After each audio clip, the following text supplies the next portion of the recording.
What is up? It's Sean Wright with the Right on Real Estate Podcast, and I just had a random thought leaving a house that I was just showing, and I thought I'd come on here and film a video about it because it's something that not a lot of people think about anymore. The past couple of years in real estate, people have kind of jumped into the market as realtors. I'm not going to say they don't know how to negotiate anymore. That's not a fair comment. They know how to negotiate, but they haven't had to negotiate in a while, so it's kind of at the back of their brain. And if they're newer, they've never had to negotiate, and so they may not even know what's going on as far as what they can ask for, what they can't ask for. Is something possible? Is something not possible? And I just left a house that people would have called an investor special or ready to flip or something like that. And I was thinking about how many people don't know that you can get a renovation loan to fix a house up in the buying process and owner occupy it. And so the house I was just looking at for a client, for an investor client, it's $30,000 less than any other house in the neighborhood for sale right now. It's 1,000 square foot more. It's brick where their other houses are vinyl. It's kind of dated. The bones are good, but the house is dated, needs some updating, where the other houses are already updated. But you're talking about 1,000 foot bigger brick house compared to vinyl houses, and all it needs is a little lipstick. It needs some new flooring. It needs the kitchen, put some granite in it, some stainless appliances. It needs some new plumbing fixtures, light fixtures. Make it look up to date.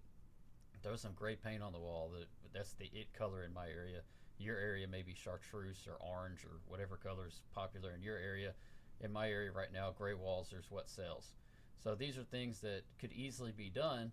And an investor, that's what they're going to do it. They're going to buy it for as cheap as possible. They're going to do all the stuff I just named and maybe a little bit more, and put the house back on the market and capitalize on the equity that's already there because it's so much cheaper than all the rest of the houses, and capitalize and make some money. Well, did you know that you, as a home buyer, could do the very same thing and finance the repairs into the loan?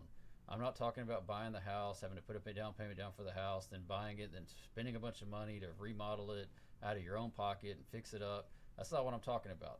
I'm talking about buying the house, getting all the quotes and estimates from general contractors beforehand, getting a renovation loan. There's an FHA version called a 203K and a conventional version, and you do all of it in one step. You close on the house, you pay for all the repairs in one step. The repairs are kept in escrow, and as the general contractor gets done with the repairs, they pay for them. It's not one of those things you can change. Hey, I want to do this and this after it's closed. You get a list of what's being done, and it's done. The appraisal is done based off the repairs that the house is going to have done. So you're going in there telling the appraisal or appraiser, I'm doing XYZ to fix this house up. Appraise my house based off the house plus XYZ being done.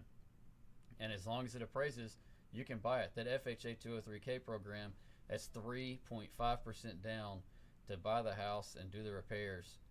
And when you close, the contractor comes in, does all the repairs, fixes the house up, and you've got a house all to your own that's set up, done how you want it done, all done at one time, instead of that investor coming in and doing it his colors, his way or her way, and putting the house back on the market. You buying an already ready house that you're paying for all the equity that he just did.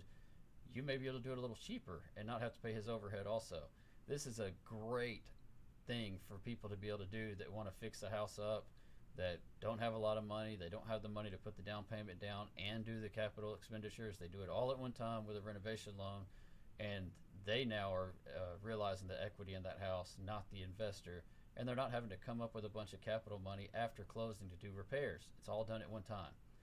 Very, very, very important though. You cannot do the work yourself. It has to be done by a contractor. So you get all the estimates as part of the contract. You get a loan originator, a mortgage loan originator that knows the program, that knows what to do. That way you don't have somebody tripping over themselves. People say they don't want to do it because there's a lot more paperwork. There is. But it's not hard paperwork. It's just steps you have to take. A renovation loan is a great way to buy a house that's a fixer-upper and fix it up the way you want it fixed up with small amounts of money out of pocket. A 203K FHA loan, again, 3.5% down of what the house costs and the repairs cost. That's it. And it's done. You're done. You've got a fixed-up house. This is a great way to buy a house. If you've got any questions about a renovation project, or how to get into a house like this, send me a message. I'll answer any questions you got. We're going to have a mortgage loan originator on here coming up talking about different loan products, including renovation loans. But we'd really appreciate you to subscribe to our page. We think we're going to bring some good comments and content comments and content to YouTube and TikTok and Instagram and things like that. So we'd love to hear from you. Ask us questions. Tell us topics you want us to talk about. We'll be glad to talk about them. Until next week, or if another idea pops in my head, this is the Right on Real Estate Podcast, and I'm out.